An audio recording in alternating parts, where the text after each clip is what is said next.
everyone, and welcome along to our final QIPCO British Champions Series preview of 2014. And this time we're focusing on the big one, QIPCO British Champions Day, where we have got 6 excellent races. As always, joined by Dixon, who's going to run through the races and hopefully point you in the way of a winner or two. And Chris, before we touch on the horses to line up here on Saturday, let's focus on the weather first, because at the moment we're a few days out and it's not ideal conditions. The forecast is good for race day and the weekend, but the rain that's been in the air is going to have an impact on Saturday. Definitely. We're already on testing ground a few days beforehand, and I think there's going to be more rain between now and then probably. Good day forecast for the day of racing. It is quite a fast draining track, but whichever way you look at it, I think we're going to be looking at testing underfoot conditions. So you're going to be looking for those soft ground horses. That was the way at this meeting last year as well, so maybe going back to some of last year's form lines could be the way forward, because then you're looking at soft ground form at this track. You've got to factor in what's been happening this year as well, but the ground is going to be one of the key factors to finding the winners on Saturday. Before we look ahead to this year, let's just reflect and whet the appetite, because in recent years we've been treated to some great races, notably last year where Far won the big one itself. Yeah, it was a brilliant race last year. Of course, Frankel was around for the first couple of years of this as well. We are missing one or two of the star names this time around. There's no point in dressing it up otherwise, we are. However, it's still going to be a fantastic day of racing. And one of the main attractions who's been here for each of the years of the Champions Series so far, richest, will be there in the big one, the Champion Stakes, and he's got ground conditions that are fine for him. Yeah, it's going to be a really good day's racing. Very much looking forward to it, as is, unsurprisingly, the man whose brainchild this was, Sheikh Farhad, who has got, once again, a number of runners lining up on QIPCO British Champions Day.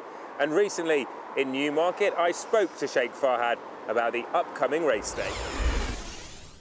Year on year, ratings of Champions Day have gone up, and it had a very progressive upgrading of races due to the ratings of the races in the last runnings of the of each race. And I'm really looking forward to the weekend. It looks like it's shaping up really nicely, so I'm pretty sure it's going to be another thriller.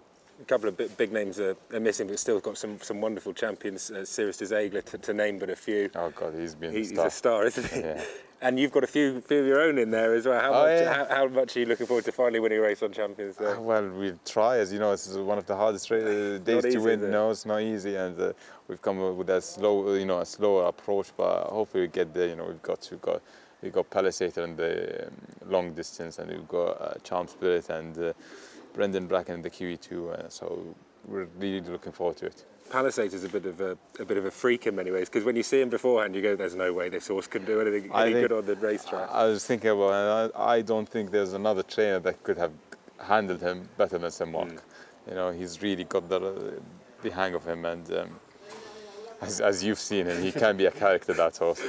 But he's got an engine, so we are looking forward to it. If he puts it, if he is on a going day, I think it'll be very competitive. Let's get into the action then, and we're going to start by looking ahead to the Long Distance Cup, a chance for the stayers to shine on Champions Day. Chris, when we look at the race, you've got a number of regulars lining up again here at Ascot. Who do you think are the main players? I think two of the main players are horses that have developed really good Ascot records, Ollie, with Leading Light and Estimate, first and second here during the course of the season in the Ascot Gold Cup, and both of them have got very good records at this track, particularly Leading Light, who's unbeaten here, and he's a very, very strong stayer. He met with defeat for the first time this season in the Irish St Leger last time out, but the run of the race maybe really didn't suit him on that occasion. Brown Panther got away somewhat in what was a messy race, and I think back up to 2 miles in what should be a well-run race on ground conditions that will place an emphasis on stamina, and he's got a heavy ground win in a maiden earlier on in his career. I think he is the real key contender. Estimate, since last year's win in the Gold Cup, arrived here and was a little bit below form in this race 12 months ago. I think she had an interrupted preparation in between. She's been back to some kind of form on occasion this year, but maybe a notch below her very, very best. And I think Leading Light is probably the horse to beat. There are other interesting contenders in the field as well. Yeah, one of them being Palisade, who won last time out for the St Mark Prescott stable, gets very sweaty and warm beforehand, but it doesn't stop him performing to a good level. No, he can be really tricky pre-race, can't he? We saw that at Newmarket last time out, but he just managed to get the better of a progressive John Gosden horse that day, ultimately outstaying that horse, and he looks all about stamina. He doesn't do anything very quickly. He's a real grinder, this horse. He doesn't go through the gears at a swift rate of knots, and his high speed probably isn't that high, but he will keep on going, and I think he is one of the most interesting dark horses. Other horses to throw into the mix, well, a horse that you'll know plenty about in Big Orange, who's improving. Yeah, Big Orange, who's supplemented for this race as well, victorious last time out, and he's got massive ears, but more importantly, he's also got a lot of talent as well, which is what you need to win a race on Champions Day. He's going the right way. He's lightly raced. He ran really well at the Royal Meeting. He beat Marzocco last time out, so he's on the up, but he's going to need to raise his game quite a lot if he's to lower the colours of the leading lights, the estimates of this world. Those are a few of the key contenders for the Long Distance Cup. Let's take a check on all of the big players now. Leading Light on the outside, they come to the last furlong. Estimate, Leading Light, Brown Panther with them. Miss United is next, 4 in with a chance, they drive towards the line. Leading Light down the centre is in front. Estimate is trying to fight back and it was a race towards the line. Leading Light though is 1. Palisader coming back at Flying Officer as they enter the dip. Not much between them now, just over a furlong to go. Palisader the far side of the white jacket of Flying Officer, and it's Palisader now has the advantage, and he's moved on by a length to Flying Officer in second, who's accepted it, and it's Palisader and Andrea Zenio Wim. Flying Officer second. Marzocco having a set 2 with Big Orange. Mizzou still a length and a half down, grinding away. Marzocco, Big Orange won't lie down. Here's Mizzou thundering down the near side. Big Orange sticks his neck out, perhaps just inches home, and a pulsating finish. So there's a look at the leading contenders. Let's find out what the connections make of the race. He's been in very good form. He's got good form at the track. Obviously, he won there last time. Ran well in the Queen's Vase when he was only a shell. So, you know, he ought to be very, very effective. How impressed were you by his tenacity in victory last time out? I thought he was giving £3, which was no mean feat to the 2 that he beat, and the fourth was 13 lengths back. So I thought all in all that was a very good performance. He's rated 111. And that puts him very much in the mix. I was going to say, to you, how much of an improvement is needed from him if he's to win on Saturday? Probably needs to improve another 7 or 8 pounds. I think Dermot Wells' horse is very interesting. Obviously, Leading Light didn't get the run of the race last time in Ireland.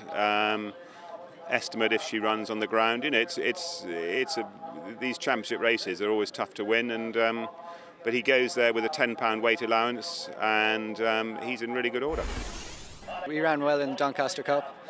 Ran right back up to form. The ground was probably a little bit lively for him that day, and this rain I don't think will bother him. Yeah, I think everyone is looking at the ground going, stay away, rain. You're probably one of a few trainers who don't mind seeing it.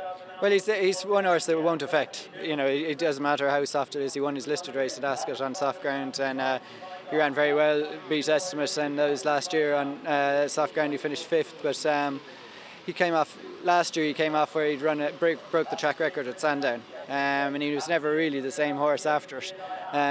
This year, you know, Doncaster was Goodwood was a sort of pre-trial to see if we had him back to where he was, and he ran well there. And Doncaster he ran right back up to form. And George said, you know, he wanted just more juice in the ground, and he would have run a lot better. So, you know, he's in good form. He's come out of the race well, held onto his coat well, and so hopefully he'll give a good account of himself. So that's the stayers dealt with. Time now to crank up the pace and turn our attentions to the sprinters. So as you can see on your screens, the standings show you that the Powers, Slade and Soul, have really dominated the sprint division. Sadly, neither Slade or Soul will be running on Champions Day. They are responsible for winning 4 of the 6 races in the series so far. The other 2 are G-Force and Hot Streak, who line up on Saturday. They'll be hoping to get their second win in the series this year. Chris, how do you see this one going? Yeah, they both won races that were at Haydock in the Temple Stakes and the Sprint Cup. Hot Streak, I'd be worried about the trip really. I think he's more of a 5 furlong horse than a 6 furlong horse. So far as G-Force is concerned, he's been supplemented, and there's no doubt that this is a fast improving sprinter. Produced a career best to land the Sprint Cup last time out. That was on easy-ish ground, but this is probably going to be more testing on Champions Day. And I think that is the big concern for him. Can he deliver at this level, probably the toughest race that he's gone into so far, on ground conditions that are even more testing than he's shown his best on to this point? Yeah, it's going to be fascinating to see how he gets on. He obviously, as I'm sure many of you know, provided David O'Mara and Danny Tudhope with their first Group 1 win as a partnership. There are some really good horses taking G-Force on in the 2014 renewal of this race. You can pick out the likes of Gordon Lord Byron, Jack Dexter's not out of this, and then the really interesting runner is the lightly raced, improving 3-year-old Lightning Moon from the Ed Walker stable. 3 from 3 so far and already got easy ground form at Ascot, so that is a huge positive for him. He's going to have to step up again, but his performances have been impressive and they're backed up by the clock as well, some pretty good times that he's been clocking. So definitely think he's a player, but I think 2 of the key contenders might well be horses that are proven in these kind of ground conditions. That is Gordon Lord Byron, who's been dead consistent. He's a pound better off with G-Force than when he was second to him in the Sprint Cup at Haydock. And also Jack Dexter, you mentioned, second in this race last year behind Slade Power, and he's got lots of good form on this kind of ground and lots of good form at this track. He might well have been something of the forgotten horse because he's not quite as fashionable as some. He was beaten in a handicap last time out, but that was the Ayr Gold Cup, the wrong side of the track of a mark of 110. He'll love it the more rain that comes. I'll let you into a secret. We spent an hour on the way here to Ascot today discussing the chances of Jack Dexter because that's what we like to do with our spare time, and we are both in the Jack Dexter camp for Saturday. Let's take a look at what connections make of it.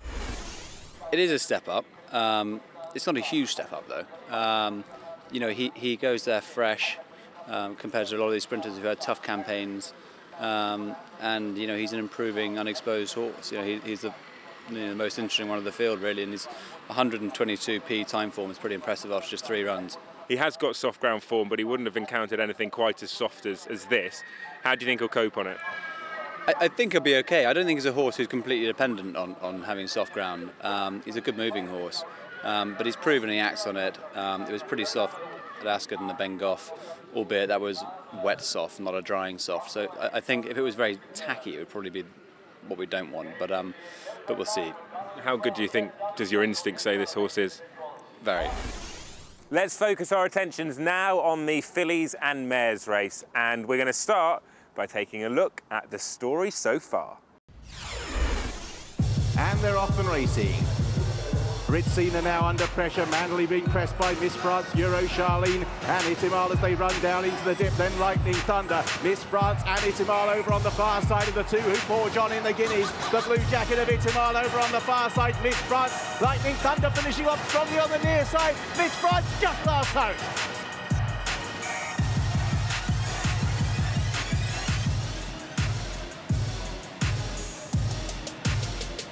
And they're off and racing.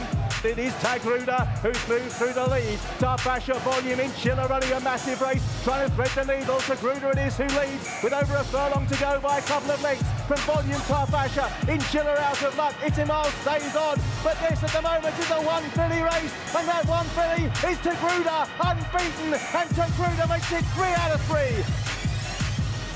On the far side, Euro Charlene is getting a seam through. In behind these, Maya Tatiana at the 1 pace, and it's Ritzina who strikes on deep inside the last furlong. Euro Charlene finally gets the gap up the inner left north in Paris, flying down the outside, but Ritzina in front wins the coronation for Clive Britton.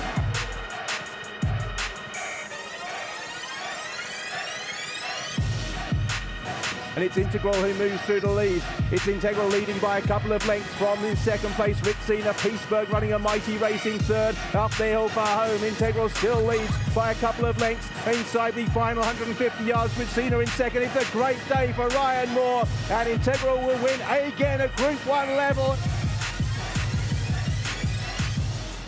Heading down towards the last furlong, Nanin in front, bidding to be the first French-trained winner of the Nassau.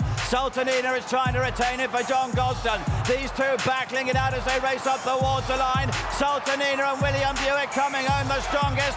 Sultanina gives John Gosden a hat-trick of wins in the Markel Insurance Nassau.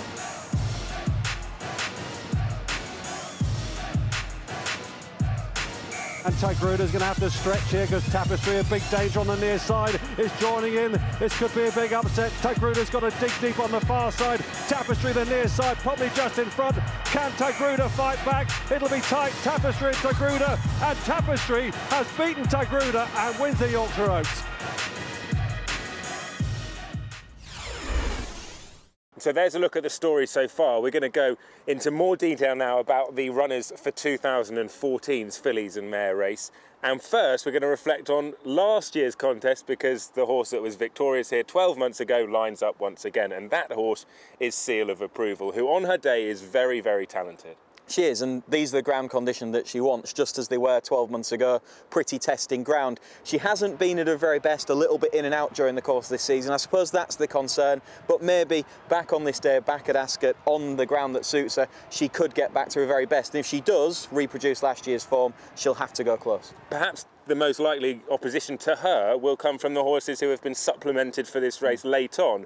Al Bashara and Silk Sari, two very interesting runners. Yeah, Al Bashara impressive last weekend. Really impressive. Very impressive display, wasn't it? And there could yet be a little bit more to come from that horse. But I think Silk Sari is the bigger threat. Had Seal of Approval in behind when winning at Doncaster in the Park Hill, and looks like a horse who is just improving at the moment. Typical Luca Kamani type, who's going to find a little bit more progress yet. And I think, again, conditions will be ideal. Drop back in trip, not going to be a problem, particularly in testing ground. I think she might be the horse to beat. We keep making reference to the ground, and it's so important because there's rain in the air today in the build-up to the meeting itself. So you're going to need to look for horses with soft ground form, and one of those horses is Madam Chang from the David Simcox stable, who I think will be able to put her best foot forward back on this sort of ground. Anyway, there's a number of live chances. It's quite an open race, actually. So let's take a look at all of the leading contenders. Silk Sari, moment in time being gathered up. Wonderstruck green sleeves in a busy finish. Silk Sari blue sleeves centre, far side cascading, running a mighty race, still sticking gallantly to her task. Then moment in time, Silk Sari moves to the lead from cascading. Moment in time up the inside, Quiz Mistress is flying up the inner. Out in front, Silk Sari, Quiz Mistress, short of room. Moment in time coming at Silk Sari, who held on. As they're now racing out of the dip with less than a furlong to go, and it is Al Bashara who has travelled like a dream throughout, and she's turning them all the way. Al Bashara and Freddie Tolitsky. Al Bashara, much the best. Seal of Approval for the shock is throwing down the challenge and is a real threat. Seal of Approval, the outsider of the field, has moved through to lead. Belder Cressy, Talent and Dalcala can't go on, and Seal of Approval for George Baker and James Fanshawe is coming clear to win the Fillies and Mares. So that's a look at the contenders. Let's hear now from the connections. When trainers are looking in the skies going, please don't rain, you're probably one of a few that are going, please pour it down, because her best forms come with cut underfoot. How confident are you of her chances given conditions? I think confidence is probably the wrong word. Listen, she handles soft ground, which we know it's going to be. It's still a competitive race at the end of the day, and there's other good fillies that handle soft ground as well. The one thing she's done, she's come out of her last race very well, and we're very happy with her. How would you sum up her season? Listen, it was lovely. We started off winning Group 3. Miss Rousing was very keen to have a go at the Oaks. It came up probably a little quick for her, certainly at that stage of her career. She's had a long break. She went to the Vermeer. We were delighted with her run in the Vermeer, to be beaten 3 lengths in what I consider a very good field, a length behind Trev. On ground, probably the top side of good. We're very happy. As we've already discussed, it is a great day's racing, and one of the main attractions is the QE2. It's a chance for the milers to shine on Champions Day, and sadly, I think we've got to make no bones about it, it's a real shame that we don't have Kingman in the lineup, because he has been the star miler throughout the course of the season. He's only ever been beaten once though, and that was by Night of Thunder in the QIPCO 2000 Guineas, and Night of Thunder does line up on Saturday. Some argued he may have got a little bit lucky to win the 2000 Guineas. What's your take on him as a horse and his 2000 Guineas win? In the 2000 Guineas, I think he outstayed Kingman on that occasion. Kingman's turn of foot maybe deployed at just the wrong point, and in the end, despite drifting around on the track, Kingman was picked off by Night of Thunder, who, as I said, drifting around probably didn't help himself either, but I think he outstayed him, and he's a horse who isn't going to be bothered by testing ground conditions. We keep on mentioning the ground conditions, but they are going to be key, and he proved as a juvenile that they hold no fears for him whatsoever. He's got the form in the book, he'll handle the ground, he's got to be the horse to beat. Who are his dangers? Who are the key players?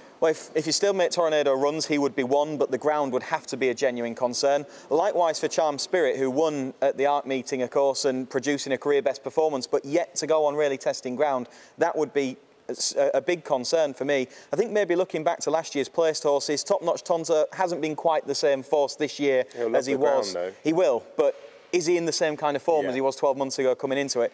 I think Kingsbarns could be a little bit of a shock to some people if he does line up. We know he's not been the easiest to train. He must have had his issues along the way. But when he turns up on really testing ground, he's capable of big runs. We've seen that in the Racing Post Trophy. We saw that win third in this race last year. He might be a flyer of those at bigger odds and with a less obvious chance, but surely Night of Thunder takes the beating. Yeah, Charm Spirit's an interesting runner as well. We have discussed the contenders. Time to see them in action.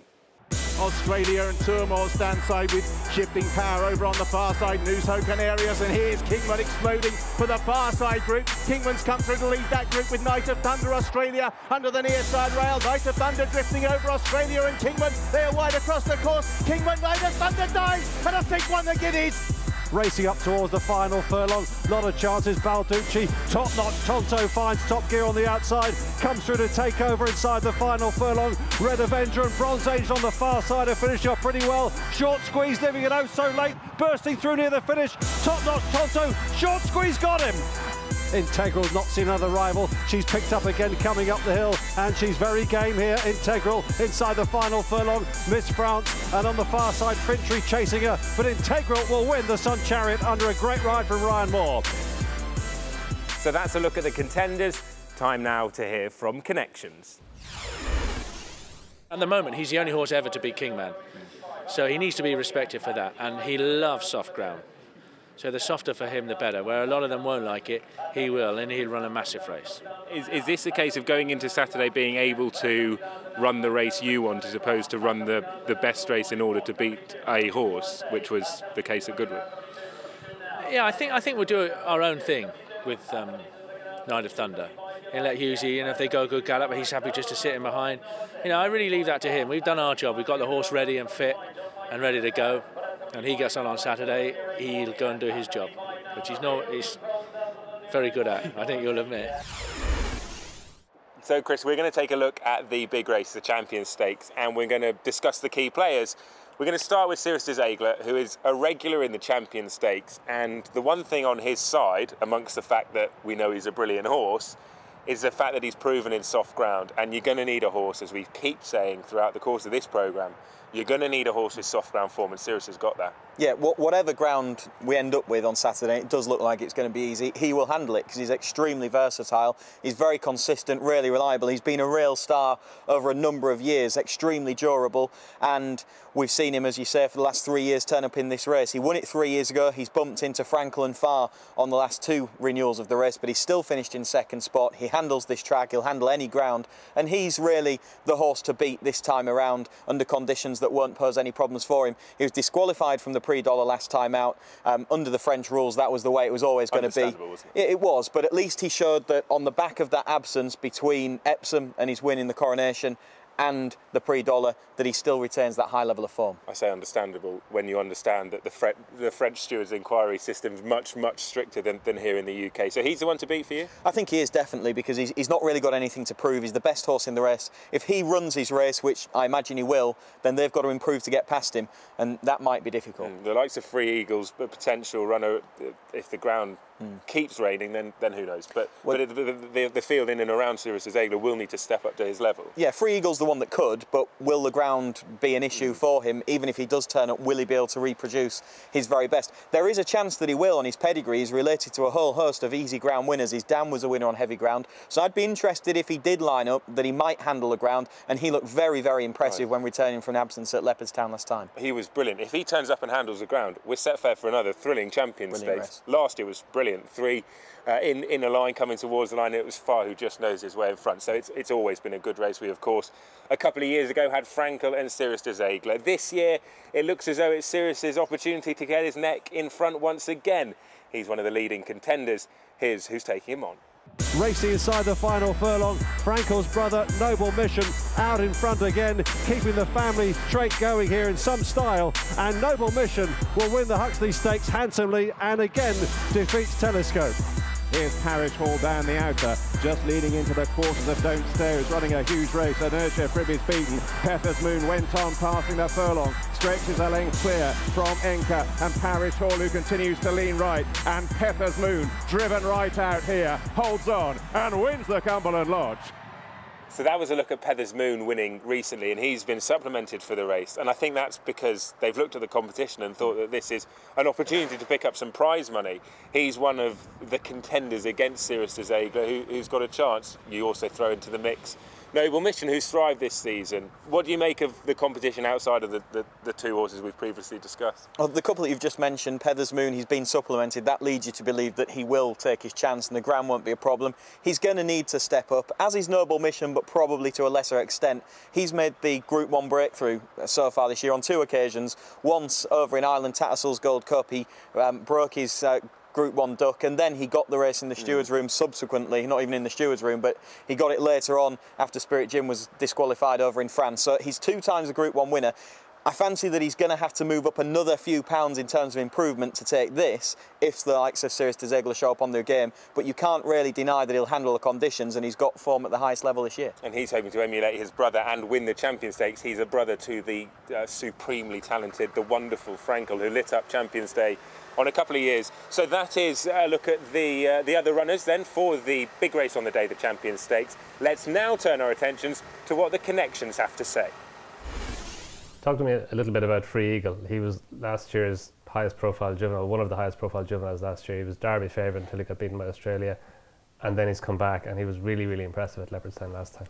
Yeah, so when he won his maiden at Leopardstown, you know, going up there, and I think Frances even said afterwards she's never seen me going to the races so confident about a horse winning as he did that day, and he did, and I got a little bit carried away with the whole thing. I started, which I don't usually do, and saying this is the best horse, but I genuinely think he is the best horse I've ever ridden, and but what happens then, he goes out and gets beat his next start, so it makes you look a fool.